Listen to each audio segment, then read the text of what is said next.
ஜெரான் 2 இந்த வார்த்தை இதுக்கு முன்னாடி நம்ம கேள்விப்படாத வார்த்தை. இது புது வகையான ட்ரோன். இது யார் தயாரிச்சிருக்கா அப்படின்னா ரஷ்யாவினுடைய மிலிட்ரி தயாரிச்சிருக்காங்க. இதை பற்றிய சுவாரஸ்யமான நிகழ்வுகளை நம்ம பார்க்க போகிறோம். அதே மாதிரி கஜகஸ்தானுக்கு ரஷ்ய அதிபர் புட்டின் போயிருக்காரு. அங்கே போய் ஜெர்மனியினுடைய முன்னாள் தலைவரான ஒரு நபரை பற்றி அவர் பேசி இருக்கக்கூடிய பேச்சுங்கிறது இன்னைக்கு சோஷியல் மீடியாவில் வைரலாக பேசுபொருளாக மாறி இருக்கு. ஈரானுடைய யுரேனியம் பஞ்சாயத்துக்கு IAEA முன்வைக்கக்கூடிய மிக முக்கியமான எச்சரிக்கை மணி என்ன அப்படிங்கிறதையும், சிரியாவில் ஒரு பெரிய வார் ஒன்று நடந்துக்கிட்டு இருக்கு, அங்கே இருக்கக்கூடிய கிளர்ச்சியாளர்களை யார் தூண்டி விடுறா அப்படிங்கிற மிக முக்கியமான அப்டேட்டு.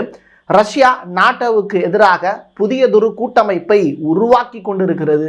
அதனுடைய பெயர் மற்றும் அது சார்ந்து இருக்கக்கூடிய நாடுகள் அடுத்தடுத்து என்ன செய்ய போகிறாங்க அப்படிங்கிற டீட்டெயில் ரிப்போர்ட்டை தான் இந்த வீடியோவில் பார்க்க போகிறோம்.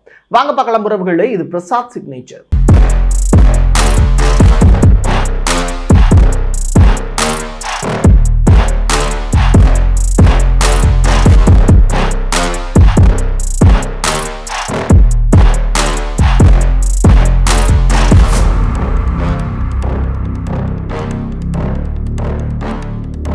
ரஷ்யா தொடர்ச்சியாக உக்ரைனில் இருக்கக்கூடிய பல கிராமங்களை கைப்பற்றிட்டாங்க. இப்போ குராக்கோவ் அப்படின்னு சொல்லப்படக்கூடிய அந்த கிராமத்தையும் கைப்பற்றி இருக்காங்க. இப்படியே வரிசையாக 25க்கும் மேற்பட்ட கிராமங்களை ரஷ்யா தன்னுடைய வசமாக்கியிருக்கு அப்படிங்கிற தகவல். ட்ரம்பினுடைய பதவி காலம் வருவதற்குள்ள அவங்க எவ்வளவு தூரம் ஆக்குப்பை பண்ண முடியுமோ அவ்வளவு தூரம் ஆக்குப்பை பண்ண போகிறாங்க. இன்னொரு புறம் ஹங்கேரியினுடைய பிரைம் மினிஸ்டர் ஆர்பன் அவர்கள் யூரோப்பியன் யூனியனையும் நாட்டோவையும் எச்சரிக்கை விடுத்திருக்கார். நீங்கள் மோதுவது சாதாரண மலையோடு அல்ல, எல்லாராலையும் வியந்து பார்க்கக்கூடிய எவரெஸ்ட் மாதிரியான சிகரத்தோடு நீங்கள் மோதுறீங்க. அவ்வளவு எளிமையாக அதை கடந்தும் போயிட முடியாது, அதனுடைய உச்சியையும் நீங்கள் அவ்வளவு எளிமையாக அடைஞ்சிட முடியாது. அதன் மீது நீங்கள் தாக்குதல் நடத்துனீங்க அப்படின்னா, மலை மேலே தாக்குதல் நடத்தினா அதுக்கு கீழே இருக்கக்கூடிய மக்களுடைய நிலை என்ன ஆகும்? இதுதான் உங்களுடைய நிலைன்னு தெளிவாக ஆர்பன் அவர்கள் யூரோப்பியன் யூனியன் கண்ட்ரீஸுக்கும் நாட்டோ நாடுகளுக்கும் புட்டினுடைய வலிமையை பற்றியும் ரஷ்யாவினுடைய மிலிட்ரியினுடைய தரம் பற்றியும் எச்சரிக்கை மணி விடுத்திருக்காரு. கஜகஸ்தான் அப்படிங்கிற நாட்டுக்கு 2 நாள் பயணமாக ரஷ்ய அதிபர் புட்டின் போயிருந்தார். அங்கே ஒரு ப்ரெஸ் மீட் ஒன்று ஆர்கனைஸ் பண்ணியிருந்தாங்க. அதில் ரொம்ப கேஷுவலாக ஏகப்பட்ட விஷயங்களை ரஷ்ய அதிபர் புட்டின் பேசியிருக்காரு. அதைத்தான் இந்த வீடியோவில் நம்ம ரொம்ப இம்பார்ட்டண்டான விஷயமா பார்க்க போகிறோம். அதில் முதல் கட்டமாக அவர்கிட்ட கேட்டிருக்கக்கூடிய அந்த கேள்விங்கிறது இந்த ஆர்சனிக் அப்படிங்கிற அதற்கு பெயர், அதோடு அதனுடைய வல்லமை எப்படி இருக்குது அப்படிங்கிறத கேட்டாங்க. நீங்கள் தான் பார்த்துருப்பீங்களே அப்படிங்கிற ஃபஸ்ட்டு கொஸ்டினுக்கான ஆன்சர். அதோடு சூரிய ஒளியினுடைய வெப்பம் எவ்வளவு தெரியுமா அப்படிங்கிற கேள்வி. 5000 to 6000 டிகிரி செல்சியஸ் அளவிற்கு அந்த வெப்பத்தை உமிழக்கூடிய வல்லமை படைத்தது சூரியன். அதே மாதிரி இன்னொரு சூரியன் தான் இந்த ஆர்சனிக் அப்படின்னு சொல்லப்படக்கூடிய இந்த மிசைல். இது வெளிப்படுத்தக்கூடிய வெப்ப அளவு மட்டும் 4000 டிகிரி செல்சியஸ் அளவிற்கு இருக்கும். அப்போது நீங்கள் எவ்வளவு பெரிய தாக்கத்தை அங்கே இருக்கக்கூடிய நிலப்பரப்பு தாங்குமான்னு கேட்டால் எல்லாமே எரிஞ்சு போயிடும். இதுதான் சுச்சுவேஷன். ஸோ ரஷ்யா தயாரித்திருக்கக்கூடிய இந்த ஆர்சனிக் திடப்பொருளில் என்ன மாதிரியான வார்ஹெட் இருக்குது, அந்த வார்ஹெட்டுக்குள்ளே என்ன திடப்பொருள் வச்சு அதை செஞ்சுருக்காங்க அப்படிங்கிறத இப்போ உக்ரைன் மட்டுமல்ல அமெரிக்கா தொடர்ச்சியாக அதை கண்காணிச்சுக்கிட்டு வராங்க. அதில் இருக்கக்கூடிய மிச்ச மீதி இருக்கக்கூடிய பொருட்கள் இருக்குல்ல, அதை வச்சு பெரிய அனாலிசிஸ் நடத்திக்கிட்டு இருக்காங்க. இதெல்லாம் தாண்டி ரஷ்ய அதிபர் புட்டின் இந்த மீட்டிங்கில் அவர் சொல்லியிருக்கக்கூடிய மிக முக்கியமான விஷயம், இது நியூக்ளியர் வார்ஹெட்டு கிடையாது அப்படிங்கிறதையும் தெளிவுபடுத்தியிருக்கார். துருக்கி ஒரு புறம் பாலஸ்தீனத்துக்கு ஆதரவாக பேசுவாங்க, இன்னொரு புறம் அமெரிக்காவுக்கு ஆதரவாகவும் நாட்டோவுக்கு ஆதரவாகவும் செயல்படுவாங்க. இதுதான் துருக்கியினுடைய நிலைப்பாடு. காரணம் என்னென்னா, துருக்கிக்கு அதிகமான அளவில் ஆயுதங்களை கொண்டு வந்து தன்னுடைய நாட்டில் சேர்க்கணுங்கிற ஆசை. அதன் காரணமாக தான் இங்கொன்றும் அங்கொன்றுமாக மாற்றி பேசுவாங்க. ஏற்கனவே அவங்க F-45 அது 40 இந்த போர் விமானங்கள் அமெரிக்காவிடமிருந்து வாங்கிட்டாங்க. இப்போது புதியது ஒரு டீல் கொடுத்துருக்காங்க. அந்த வகையில் அமெரிக்காவிடமிருந்து அவங்க கடனாக அதில் இப்போ பார்த்தீங்கன்னா மொத்தமாக இப்போ அவங்க கொடுத்துருக்கிறது $21 பில்லியன் ஒரு பெரிய ப்ரைஸ் ஒன்று கொடுத்து வாங்கிறதுக்கான பிளான் வச்சுருக்காங்க. அதில் ஒரு பகுதி 40 F-16 ஜெட் விமானங்கள் வாங்கிறதுக்கான பிளானு. அதில் முதற்கட்ட தவணையாக $1.4 பில்லியன் அளவிற்கு அமெரிக்காவுக்கு கொடுத்துருக்காங்க அப்படிங்கிற தகவல். ஸோ இது விற்பனை அப்படிங்கிறத தாண்டி அமெரிக்கா இதை IMF மூலிமா அவங்களுக்கு கடனாகவும் சில அமௌண்ட்டு கொடுத்துருக்காங்க அப்படிங்கிற ரிப்போர்ட்டு வெளியாகிருக்கு. துருக்கி, அஜர்பைஜான் இந்த நாடுகளை நம்பி தான் அமெரிக்காவினுடைய வர்த்தகம் இருக்குங்கிறதுனால துருக்கி என்ன கேட்டாலும் அமெரிக்கா செஞ்சு கொடுக்குங்கிறது தான் யதார்த்தமான உண்மை. இன்னொரு புறம் என்ன அப்படின்னா, ரஷ்யாவினுடைய டிஃபென்ஸ் மினிஸ்டர் டைரக்டாக வடகொரியாவுக்கு ட்ராவல் பண்ணியிருக்காரு அப்படிங்கிற தகவல். ஏற்கனவே ரஷ்ய ஜூவில் இருந்து ஏகப்பட்ட விலங்குகள் வந்து வடகொரியாவுக்கு டிரான்ஸ்ஃபர் ஆச்சு. இப்படிப்பட்ட நிலையில் வடகொரியா கொடுத்துருக்கக்கூடிய ட்ரூப்ஸுக்கு இணையாக அந்த நாட்டுக்கு என்ன தேவை அப்படிங்கிறத கேட்டு தெரிஞ்சுட்டு வாங்க அப்படின்னு ரஷ்யாவினுடைய டிஃபென்ஸ் மினிஸ்டர் அங்கே போயிருக்காரு அப்படிங்கிற ரிப்போர்ட்டு இப்போ வெளியாயிருக்கு. ஏஞ்சலா மெர்க்கல், இவர் உங்களுக்கு அவ்வளவு எளிமையாக மறந்துடக்கூடிய நபர் கிடையாது. இவங்க யாருன்னா ஜெர்மனியினுடைய எக்ஸ் தலைவர். அவங்க சுயசரிதை ஒன்று எழுதியிருந்தாங்க. அவங்க சுயசரிதையில் ட்ரம்ப்பை பற்றி என்ன எழுதியிருந்தாங்க, புட்டினை பற்றி என்ன எழுதியிருந்தாங்க அப்படிங்கிற வார்த்தைகள்லாம் நம்ம ஏற்கனவே சொல்லியிருந்தோம். மறுபடியும் ஒரு தடவை நினைவுபடுத்தக்கூடிய வகையில் அவங்க 2 பேரும் நல்ல குழந்தைகள் அப்படிங்கிற வார்த்தையை பயன்படுத்தியிருந்தாங்க. ரொம்ப அவங்கள பார்த்து வேர்ல்டே பயந்துக்கிட்டு இருக்கு. ஆனால் அவங்க மன ரீதியாக உண்மையான குழந்தைகளுடைய மனம் பொருந்தியவர்கள் அப்படிங்கிற வார்த்தையை சொல்லியிருந்தாங்க. இவ்வளவு தூரம் மென்மையாக ஒரு நாட்டினுடைய தலைவர், அதுவும் ஜெர்மனியினுடைய முன்னாள் தலைவர் சொல்லியிருக்கிறதுங்கிறது ஆச்சரியமான விஷயம்.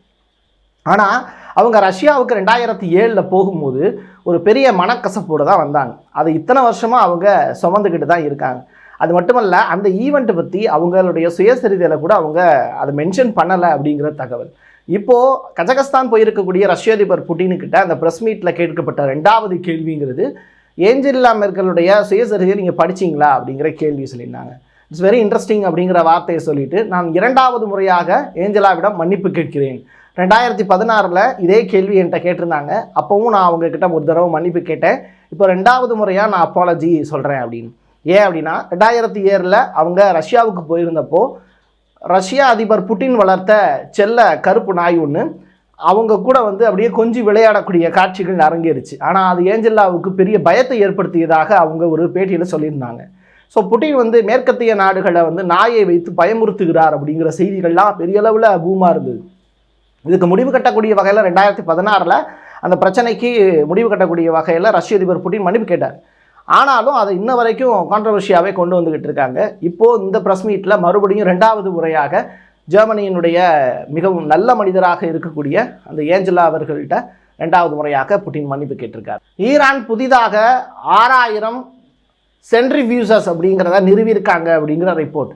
இதை IAEA ஏற்கனவே தகவலாக கொடுத்துருக்காங்க. ஏற்கனவே 10,000 அப்படிங்கிற எண்ணிக்கையில் அதை வச்சுருந்தாங்க. இப்போ அது 6000 குறைந்திருப்பதுங்கிறது மகிழ்ச்சி அளிக்கிறது அப்படிங்கிற விஷயம். அதோடு சேர்த்து நான் சொல்லியிருந்தேன்ல, ஜெனீவாவில் மிக முக்கியமான மீட்டிங் நடந்ததுன்னு. அது ரொம்ப சீக்ரெட்டாகவே வச்சுருக்காங்க. மீட்டிங் முடிஞ்சு 24 hours ஆயிடுச்சு. ஆனால் அங்கே இருக்கக்கூடிய மிக முக்கியமான தகவல்கள் இன்னும் ரிலீஸ் ஆகலை எந்த பத்திரிகையிலையுமே. ஸோ இது ரொம்ப கான்ட்ரவர்ஷியலான ஒரு சப்ஜெக்ட் அப்படிங்கிறாங்க. ஸோ யூரோப்பியன் யூனியன் கண்ட்ரீஸில் இருக்கக்கூடிய ஃப்ரான்ஸ், UK, ஜெர்மன் நாட்டினுடைய மிக முக்கிய பிரதிநிதிகளும் ஈரானுடைய ஃபாரின் மினிஸ்டர் அராக்கியும் கலந்துக்கிட்ட மீட்டிங். பட் 24 hours இன்னும் ரிப்போர்ட்டே வெளியாகலை அப்படிங்கும்போது ரொம்ப ஷாக்கான ஒரு விஷயம்தான். நான் அது வந்து வெளியிடும் போது நவம்பர் மாதம் 30 காலை 9:30 மணிக்கு எடுத்துக்கிட்டு இருக்கேன். நான் அப்படி இருக்கும்போது கிட்டத்தட்ட 24 hours ஆயிடுச்சு. இன்னமும் ஜெனீவாவில் நடந்த மீட்டிங்கை பற்றிய விவரங்கள் வெளியே வரலைங்கும் போது ஷாக்காக தான் இருக்குது. சிரியாவில் இருக்கக்கூடிய படைகள், சிரிய இராணுவத்தினுடைய படைகள் 50 கிராமங்களை தன்னகத்தில் இருந்து இழந்துட்டாங்க அப்படிங்கிற ரிப்போர்ட். கிளர்ச்சியாளர்களுக்கு ஆதரவாக துருக்கியும் அந்த நாட்டினுடைய அரசுக்கு ஆதரவாக ரஷ்யாவும் செயல்பட்டு வருகிறதுங்கிறத நான் சொல்லியிருந்தேன். இப்படிப்பட்ட சூழ்நிலையில் 50 கிராமங்களை கிளர்ச்சியாளர்கள்ட்ட இழந்துட்டாங்க சிரிய அரசு அப்படின்னு. இது மிகவும் ரொம்ப வருத்தப்பட வைக்கக்கூடிய வகையில் இருக்குது. சிரியாங்கிறது அன்சேஃப் கண்ட்ரி அப்படிங்கிறாங்க. இந்த அன்சேஃப்ங்கிற வார்த்தையை சொல்லும் போது தான் எனக்கு இன்னொரு வார்த்தை ஞாபகம் வருது. இதே கஜகஸ்தான் நடந்த அந்த ப்ரெஸ் மீட்டில் ரஷ்ய அதிபர் புட்டின் வந்து ட்ரம்ப்பை பற்றி கேள்வி கேட்டாங்க. அவர் 2 முறை வந்து அவருடைய உயிரை பறிக்க முற்பட்ட போது கூட அவர் ரொம்ப ஸ்ட்ராங்கான மனிதராக அதை எதிர்கொண்டார். ஃபைட் அப்படிங்கிற வார்த்தையை பயன்படுத்தினார். இது ட்ரம்ப்பை பார்த்து நான் ரொம்ப ஆச்சரியப்படுறேன். ரொம்ப திடகாத்திரமான மனிதர். ஆனால் ட்ரம்ப் வந்து அன்சேஃப் அப்படிங்கிற அந்த பிளேட்டில் தான் இருக்கார் அப்படிங்கிறத ரொம்ப வருத்தத்தோட புட்டின் பதிவு செஞ்சுருக்கார். ரஷ்யா புதிதாக ஒரு ஆயுதம் ஒன்று தயாரிச்சிருக்காங்க. இதை பார்த்து இன்னைக்கு உலக நாடுகள் பயந்தே ஆகணும் அப்படிங்கிறது தான் அவங்களுடைய மிக முக்கியமான குறிக்கோள். அந்த வகையில் ஜெரான் 2 அப்படிங்கிற ட்ரோன். இந்த ட்ரோன் வந்து பங்கர் செய்ய தாக்கும் அப்படிங்கிறாங்க. பதுங்கு குழிகளை கூட தாக்கி அழிக்கக்கூடிய வல்லமை படைத்தது அப்படின்னு. ATACMS அதாவது லாங் ரேஞ்ச் மிசைல் தான் இது. இது லாங் ரேஞ்ச் மிசைல் அப்படிங்கிறத தாண்டி ஆள் இல்லாத அன்மேன்டு மிசைல் அப்படிங்கிறாங்க. இதுக்கு முன்னாடி இந்த மாதிரியான ஆயுதங்களை வந்து ரஷ்யா அறிமுகப்படுத்தியது கிடையாது. ஆர்சனிக்கு பிறகு புதிதாக இறக்கி இருக்கக்கூடிய இந்த ஜெரான் 2 பற்றி வியக்க வைக்கக்கூடிய தகவல்கள் என்ன அப்படின்னா, தெர்மோபாரிக் வார்ஹெட்டை வந்து இதுக்குள்ளே வச்சுருக்காங்க அப்படிங்கிறது தான். ஸோ நீங்கள் திடப்பொருள் திரவ பொருள் அப்படிங்கிற மாதிரி நீங்கள் வார்ஹெட்டில் வச்சு நீங்கள் அனுப்புவீங்கள்ல, அதில் அவங்க இந்த மாதிரியான முறைகளை வந்து கையாண்டிருக்காங்க. ஸோ இந்த வார்ஹெட் அப்படியுடைய பவரை வந்து பார்க்குறதுக்கான ஆர்வம் எந்த நாட்டுக்கு இருக்குது அப்படிங்கிறத ரஷ்யா சவாலாக விடுத்திருக்காங்க. எங்களுடைய வல்லமை என்னங்கிறத நீங்கள் பார்க்குறதுக்கான நாள் வெகு தொலைவில் இல்லை, ஆனால் நீ ஸ்டார்ட் பண்ணாத வரைக்கும் நான் அடிக்க மாட்டேன் அப்படிங்கிறதுல மட்டும் ரஷ்யா உறுதியாக இருக்காங்க. CSTO கலெக்டிவ் செக்யூரிட்டி ட்ரியேட்டரி ஆர்கனைசேஷன், இதை பற்றி நம்ம ஏற்கனவே பலமுறை பேசியிருக்கோம். இந்த ஆர்கனைசேஷன் வந்து நாட்டோவுக்கு இணையானது. நாட்டோவுக்கு இணையானது அப்படிங்கிறத தாண்டி நாட்டோவுக்கு எதிராக அமைக்கப்பட்டிருக்கக்கூடிய ஒரு கூட்டணி. அப்படின்னா இதில் ரஷ்யா ஒரு மிக முக்கியமான நாடாக இருக்குங்கிறதுல மாற்று கருத்து இல்லை. அதே கூட்டணியில் ஆர்மேனியா, பெலாரஸு, கஜகஸ்தான், குர்திஸ்தான், டஜிகிஸ்தான் இந்த நாடுகளும் இருக்காங்க. ரஷ்யாவோட நியூக்ளியர் அம்பர்லா அப்படிங்கிறாங்க இந்த CSTO அப்படின்னு சொல்லப்படக்கூடிய இந்த புதிய கூட்டணியை. ஸோ இந்த நாடுகள் எல்லாமே ரஷ்யாவுக்கு எதிராக நீங்கள் நியூக்ளியர் வார்ஹெட் ரிலேட்டடான ஒரு பெரிய போரை நீங்கள் மற்ற நாடுகள் நாட்டோ நாடுகள் நடத்தினாங்கன்னா இந்த கூட்டமைப்பு ஒன்றாக சேர்ந்து உங்களை தாக்கும் அப்படிங்கிறது தான் ரஷ்ய அதிபர் புட்டின் இந்த புதிய கூட்டணியை உருவாக்கி இருப்பதற்கான காரணம். இதற்கான தேவைகள் அப்படிங்கிறது வரலை. எப்படி நம்ம பிரிக்ஸ் வந்து மெதுவாக மேலே வந்து இன்றைக்கி டாப் மோஸ்ட்டில் இருக்கோ அதே மாதிரி இந்த CSTOங்கிற கூட்டமைப்பும் இந்த நியூக்ளியர் ரிலேட்டடான பிரச்சனைகளை ஃபேஸ் பண்ணுறதுக்கு ரஷ்யாவுக்கு துணையாக இருக்கக்கூடிய கண்ட்ரிஸ் அப்படின்னு சொல்கிறாங்க. இது மாதிரியான ஜியோ பாலிட்டிக்ஸ் ரிலேட்டடான ஏகப்பட்ட தகவல்களை நீங்கள் தெரிஞ்சுக்கணுன்னா பிரசாத் சிக்னேச்சர் சேனலை சப்ஸ்கிரைப் பண்ணிக்கோங்க. மறக்காமல் அந்த பெல் பட்டனை கிளிக் பண்ணிக்கோங்க. என் கையெழுத்து என் மக்களுக்கான உறவுகளே, மீண்டும் ஒரு பதிவில் சந்திக்கலாம். நன்றி, வணக்கம்.